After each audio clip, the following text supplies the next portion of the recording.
Fala aí, galera, vamos chegando. Quero ver quem é guerreiro pra live sábado de manhã, hein?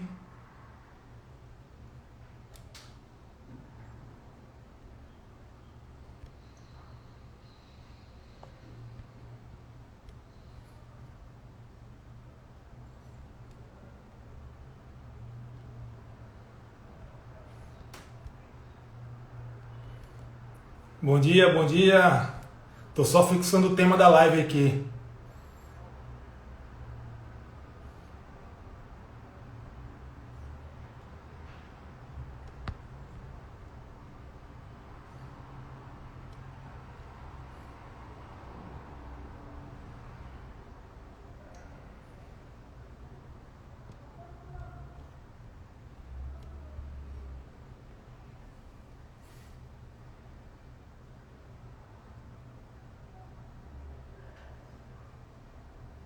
Oi, Cassi, bem-vinda. Fernando, tô colocando bem aqui. O tema é o princípio da unidade do Ministério Público e o compartilhamento intrainstitucional de dados na Operação Lava Jato.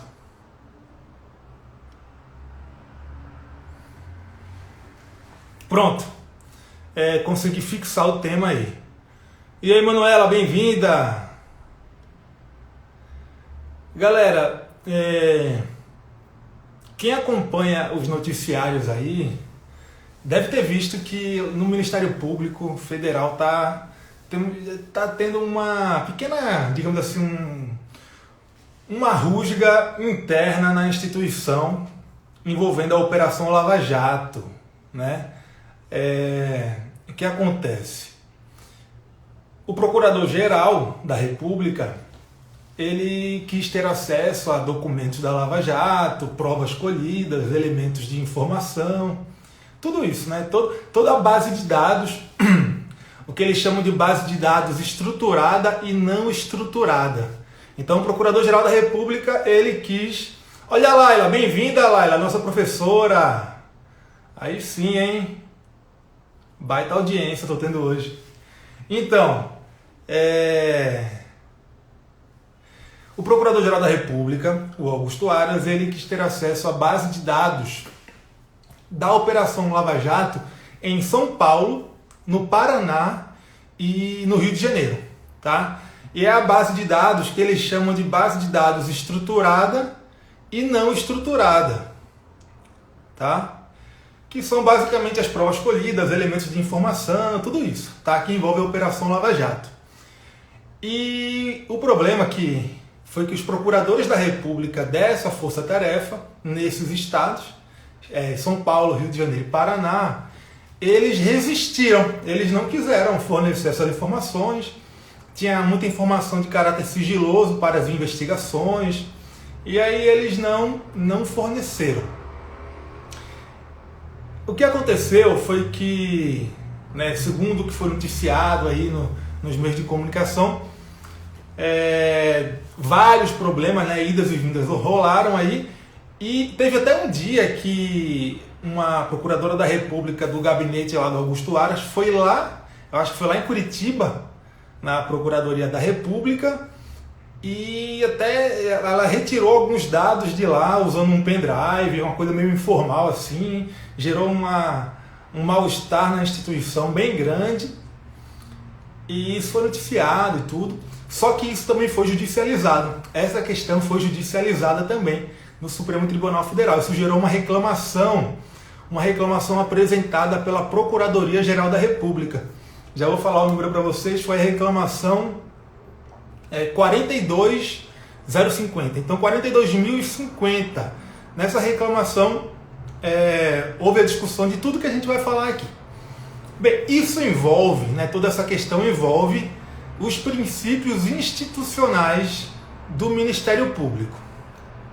Os princípios institucionais do Ministério Público estão lá no artigo 127, parágrafo 1º da Constituição Federal. E eles são três, o princípio da unidade, da indivisibilidade e da independência funcional. O que dizem esses princípios? O princípio da unidade, ele diz que o Ministério Público é uno, é um só, submetido a uma única chefia, né? Então, para cada chefe de Ministério Público, nós temos um único Ministério Público. Então, digamos assim, o Ministério Público de São Paulo, ele está chefiado pelo Procurador-Geral de Justiça do Estado de São Paulo. Então, ele é um único Ministério Público. A mesma coisa acontece em cada um dos estados. O Ministério Público da União, quem é o chefe? É o Procurador-Geral da República. Então, nós temos uma unidade no Ministério Público da União. Ele é um só. Dentro do Ministério Público da União, nós também temos unidades em cada carreira do Ministério Público da União. Então, no Ministério Público Federal, quem é o chefe lá? Também é o Procurador-Geral da República. Então, nós temos um único Ministério Público Federal. Não há vários Ministérios Públicos Federais para cada Procuradoria Regional da República, por exemplo. Tá? Da mesma forma, o Ministério Público Militar, quem é o chefe? É o Procurador-Geral da Justiça Militar, é assim chamado. Tá? Então temos um único Ministério Público Militar subordinado ali a esse único chefe, tá? Abaixo desse único chefe. Então veja, se houver, por exemplo, uma promotoria da infância, uma promotoria da família, uma promotoria de crimes cibernéticos, isso não significa que cada promotoria será um órgão diferente do Ministério Público, será um Ministério Público diferente. Vai ser apenas um, porque é um órgão único, chefiado por um único procurador-geral. Tá? É isso que diz o princípio da unidade. E aí a gente teve uma discussão sobre o princípio da unidade na DPF 482. Tá? Eu já vou falar para vocês o que foi que se discutiu nessa DPF. Antes de falar sobre essa DPF, vou falar sobre os outros princípios institucionais do MP, que são a indivisibilidade e a independência funcional. A indivisibilidade significa que ela é uma decorrência lógica do princípio da unidade, tá? E significa basicamente que um membro do Ministério Público pode exercer as funções no lugar de outro membro do Ministério Público sem que isso acarrete nenhuma consequência prática, justamente porque o Ministério Público é um só. Tá? Então, você vê que a indivisibilidade decorre logicamente, decorre naturalmente da unidade do Ministério Público. Beleza? E o princípio da independência funcional significa que no exercício das suas funções, os membros do Ministério Público não se submetem a nenhuma hierarquia. Eles têm uma liberdade de convicção, têm autonomia na convicção. Tá? Agora, do ponto de vista administrativo, aí sim existe uma hierarquia, que a hierarquia é a submissão ao chefe da instituição. Né? Quem administra o Ministério Público é o Procurador-Geral. Né? No caso do Ministério Público da União, o Procurador-Geral da República, que também é o chefe do Ministério Público Federal. Nos estados, o Procurador-Geral de Justiça. Tá? Então, veja, a hierarquia que existe no Ministério Público não é no exercício das atribuições dos membros do Ministério Público. Certo? É uma hierarquia administrativa. É a administração mesmo do órgão. Tá? Agora, voltando aqui para o princípio da unidade. Lá na DPF 482, esse princípio foi discutido. Tá? Ele foi mencionado, na verdade. Por quê? Nessa DPF, o que se discutiu foi a possibilidade de permuta, remoção por permuta nacional entre membros de diferentes carreiras do Ministério Público. Então, uma permuta, por exemplo, entre membro do Ministério Público do Estado de São Paulo e membro do Ministério Público do Estado do Rio de Janeiro, por exemplo. Ou então, entre um membro do Ministério Público de Estado e um membro do Ministério Público de uma carreira do Ministério Público da União. Por que se discutiu isso? Porque o CNMP, que é o Conselho Nacional do Ministério Público, ele permitiu, em um acórdão lavrado no caso dele, essa permuta nacional. Ele entendeu possível essa permuta nacional. E aí essa decisão do CNMP foi impugnada, foi atacada na DPF 482, certo? Lá nessa DPF, o Supremo Tribunal Federal decidiu o seguinte: ele falou que a permuta nacional, a remoção por permuta nacional entre membros de diferentes carreiras do Ministério Público é inválida. Ela é inconstitucional. Por quê? Porque ofende a regra do concurso público. Né? E aí ofende também a súmula vinculante número 43 Né? O que fala a súmula vinculante número 43? Ela fala o seguinte: é inconstitucional toda modalidade de provimento que propicie ao servidor investir-se sem prévia aprovação em concurso público destinado ao seu provimento, né, ao provimento do cargo, em cargo que não integra a carreira na qual anteriormente investido. Né? Então, se pelo princípio da unidade do Ministério Público, cada Ministério Público submetido a uma chefia é um órgão diferente, é um órgão único, se você autoriza essa permuta nacional entre diferentes carreiras de diferentes entidades federativas do Ministério Público, haveria aí uma violação à regra do concurso público. Tá? Então, o princípio da unidade nessa DPF, ele foi invocado, né, justamente nesse sentido, para dizer que cada Ministério Público é único, sujeito para cada chefia de Ministério Público existe um único Ministério Público e são carreiras diferentes. Tá? Não existe uma unidade entre Ministérios Públicos de diferentes entidades federativas. A unidade separa os Ministérios Públicos na mesma dinâmica da forma de Estado federal que a gente adota no Brasil. Né? O Brasil é uma federação, então cada entidade federativa está separada da outra, tem atribuições próprias e tem autonomia umas em relação às outras. Da mesma forma, o princípio da unidade do Ministério Público deve ser compreendido. Tá? E aí, o que isso aí tudo tem a ver com a requisição de dados na Operação Lava Jato pelo Procurador-Geral da República? O que aconteceu foi o seguinte: o Procurador-Geral da República, né, o gabinete do Procurador-Geral da República instaurou um procedimento administrativo para que houvesse o compartilhamento da base de dados da Operação Lava Jato nos estados de São Paulo, Rio de Janeiro e Paraná. Tá? Ele chama lá de dados estruturados e não estruturados. É assim que eles chamam lá internamente no Ministério Público. E aí os procuradores da República responsáveis pela força-tarefa da Lava Jato nesses estados se recusaram a fornecer esses dados, se recusaram a esse compartilhamento intrainstitucional da base de dados da Operação Lava Jato, né? As provas, elementos de informação, etc. E aí a Procuradoria-Geral da República apresentou uma reclamação no Supremo Tribunal Federal, alegando o seguinte, né, que foi essa reclamação 42050, tá? Reclamação 42050. E aí ele alegou o seguinte: vocês sabem que a reclamação ela se presta a quê? Assegurar a autoridade da decisão do tribunal ou a sua competência, certo? E aí a Procuradoria-Geral da República falou que teria havido violação à ADPF 482, que foi aquela que falou da inconstitucionalidade da remoção por permuta nacional entre membros de diferentes ministérios públicos, né? Que a gente sabe que a ADPF, a decisão da ADPF tem eficácia vinculante e erga omnes, né? Então vincula os demais órgãos do Poder Judiciário e também a administração pública. E aí a PGR alegou que teria havido essa violação. Por quê? Porque lá na ADPF 482 o Supremo Tribunal Federal teria falado um princípio da unidade, né? Falando que cada carreira de Ministério Público tem uma unidade própria, né? Para cada chefe do Ministério Público existe uma unidade do Ministério Público. As carreiras não se confundem e cada uma é submetida ao mesmo chefe. E aí o Procurador-Geral da República, a Procuradoria-Geral da República, disse que por conta do princípio da unidade, os procuradores da República não poderiam recusar cumprimento à requisição de documentos e que isso seria assegurado pela ADPF 482, pela decisão lá na ADPF 482.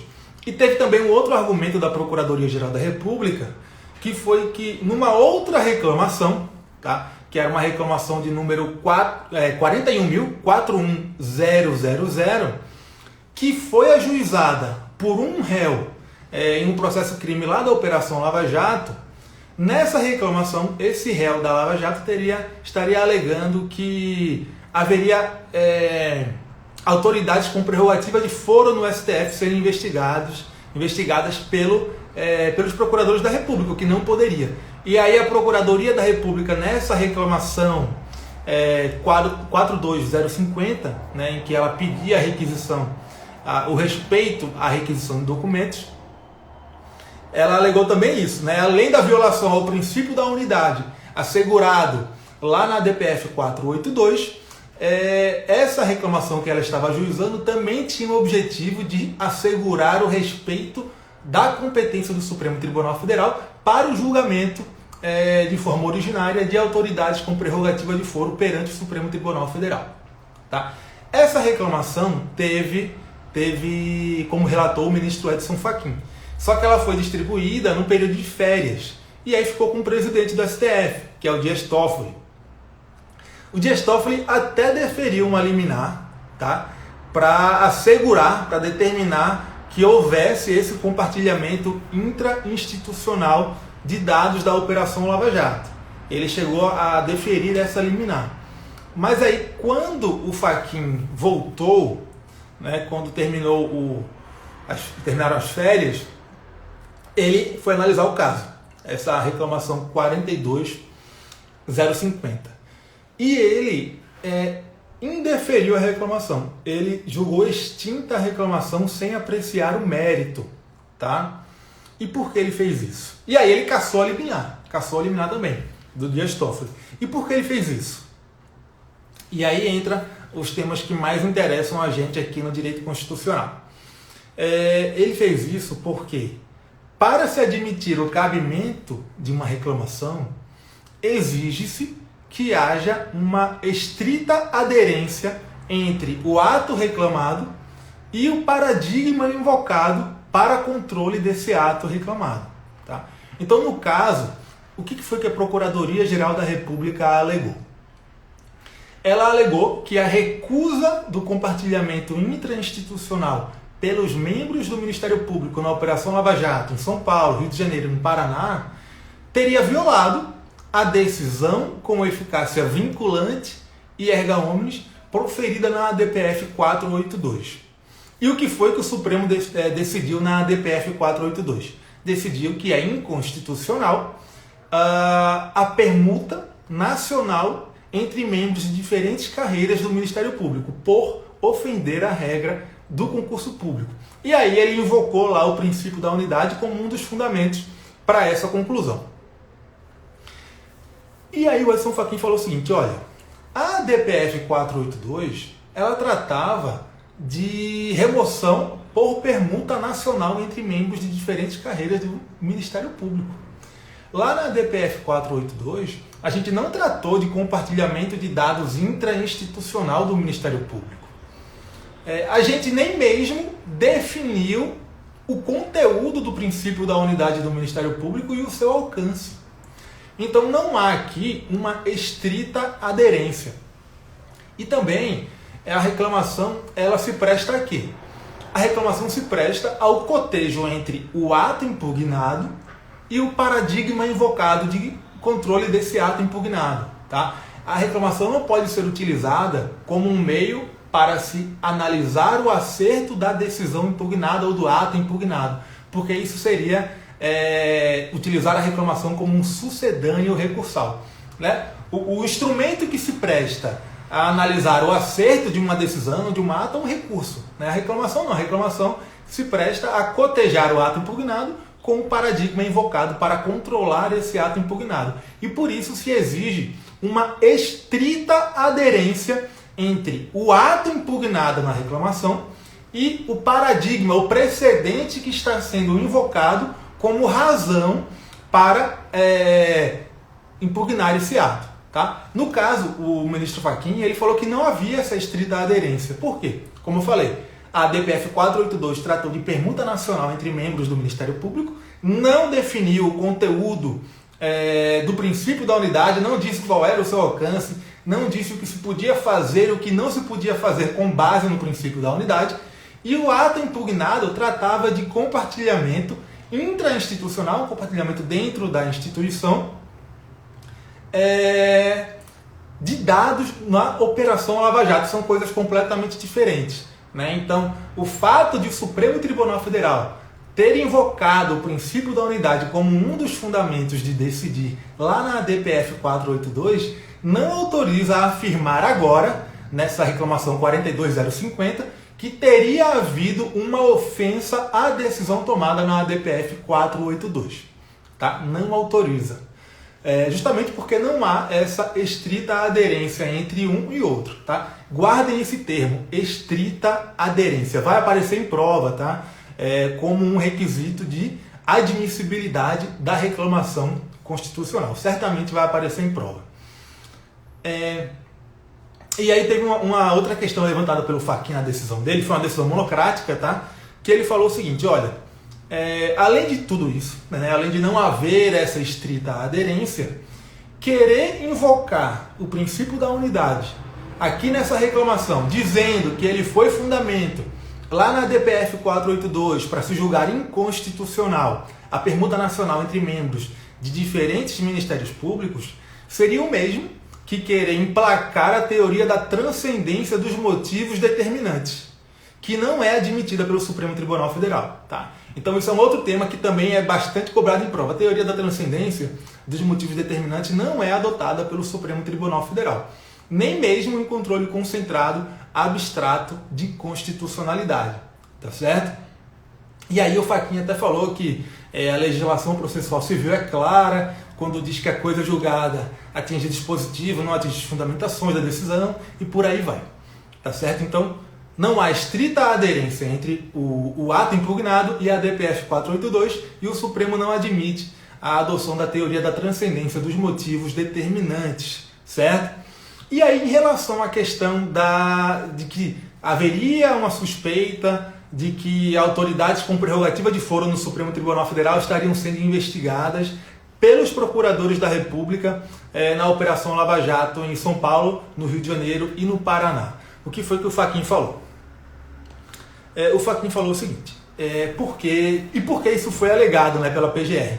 Isso foi alegado pela PGR porque o pretexto utilizado pelo Procurador-Geral da República para instaurar esse procedimento de requisição dessa base de dados foi justamente ele poder analisar os documentos para ver se tinha ou não tinha alguma autoridade com prerrogativa de foro no STF sendo investigada pela Lava Jato em São Paulo, no Rio de Janeiro e no Paraná. Tá? Esse foi o pretexto. E aí, nessa reclamação que a PGR ajuizou, a 42050, o PGR falou também isso, que o objetivo dessa reclamação seria preservar a competência do Supremo Tribunal Federal para julgar as autoridades com prerrogativa de foro perante o Supremo Tribunal Federal.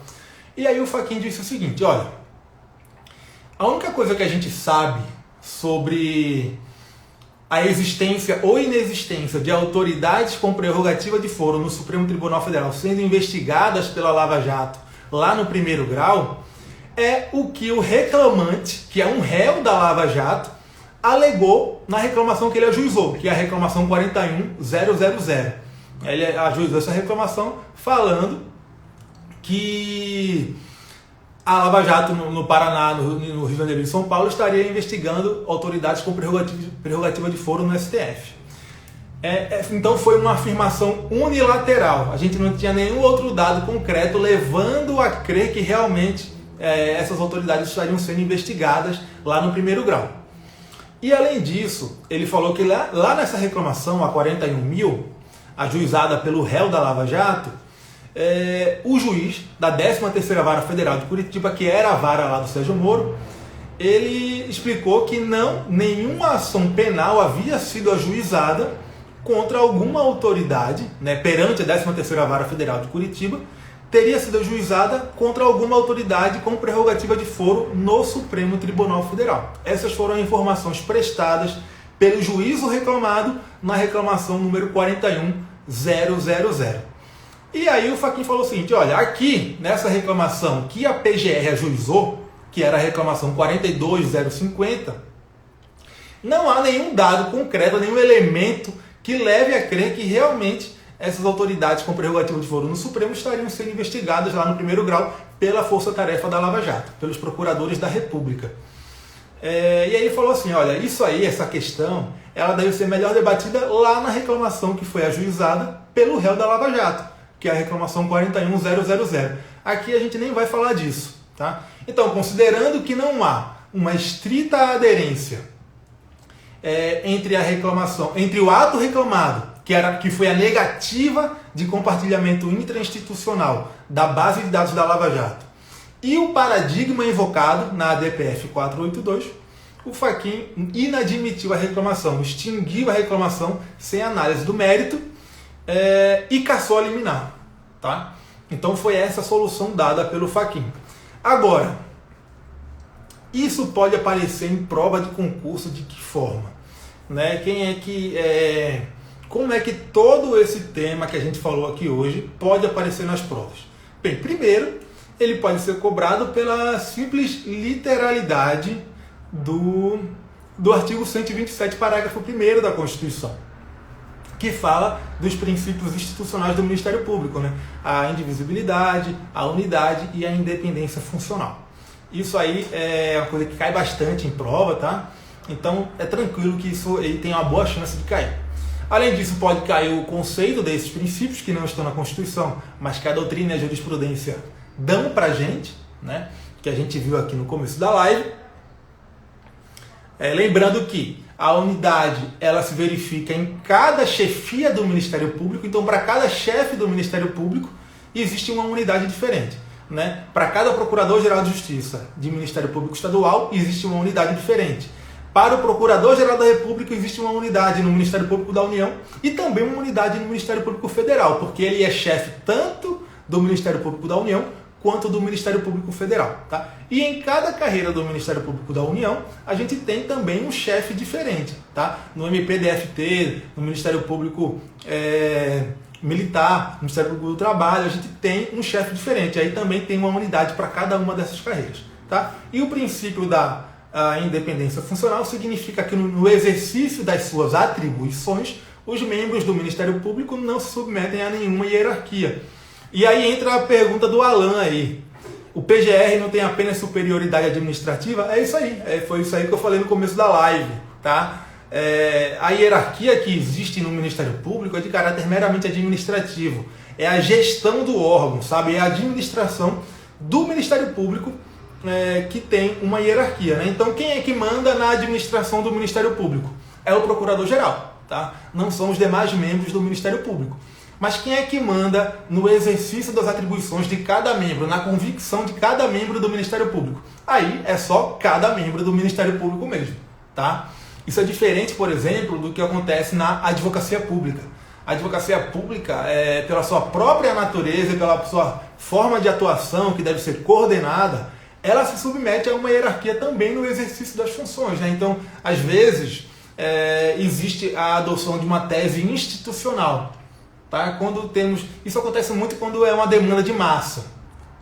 Então a instituição, a Procuradoria-Geral, adota uma tese institucional que deve ser replicada em todos os casos semelhantes. Por quê? Porque na advocacia pública, os seus órgãos de execução devem atuar de forma coordenada. A gente tem que ter todo o órgão, toda a Procuradoria-Geral, sustentando aquela mesma tese. Tá? Porque é a tese que o órgão quer que vingue. Certo? E aí tá, o que mais pode aparecer em prova sobre isso? Aí a gente já entra aqui na questão dessas reclamações que eu mencionei. A gente tem duas opções, principalmente, sobre como isso pode ser cobrado em prova. Tá? Que eu até anotei aqui pra gente. Bem, imagine que a prova fale o seguinte, a questão da prova fale o seguinte, fale que o compartilhamento intrainstitucional de dados de investigações no Ministério Público pode ser reclamado, pode ser pleiteado em sede de reclamação constitucional. A questão pode falar isso. Se ela falar isso, ela vai estar errada, tá? Porque o Supremo Tribunal Federal julgou uma reclamação sobre isso e falou que não havia um precedente com força vinculante e eficácia erga omnes em relação ao qual houvesse uma estrita aderência entre a negativa do compartilhamento e esse precedente. Tá? Então, em sede de reclamação, isso não pode ser pleiteado pela Procuradoria. Tá? E a outra questão que poderia aparecer na prova seria a seguinte: o princípio da unidade obriga o compartilhamento intrainstitucional de dados no Ministério Público. Em relação a isso, o que nós temos até o momento é que, na jurisprudência do Supremo Tribunal Federal, é que não pode. tá? O Supremo Tribunal Federal não afirmou isso, ele não acolheu essa tese. Então, se aparecer na prova falando que o Supremo Tribunal Federal entende que o princípio da unidade do Ministério Público obriga o compartilhamento de dados intrainstitucionais no Ministério Público, dados de investigação, etc., aí você marca como errado, porque o Supremo Tribunal Federal não definiu isso, tá? Ele não trouxe esse entendimento na decisão lá na reclamação 42050, tá? E veja, o Supremo Tribunal Federal, como eu falei, ele não definiu o conteúdo do princípio da unidade, tá? Pode até ser que esse princípio da unidade venha a ser melhor discutido posteriormente, e aí o Supremo Tribunal Federal diga, não, realmente, isso aí, o princípio da unidade obriga o compartilhamento intrainstitucional de dados. Pode ser que aconteça, tá? Mas até o momento a gente não tem isso.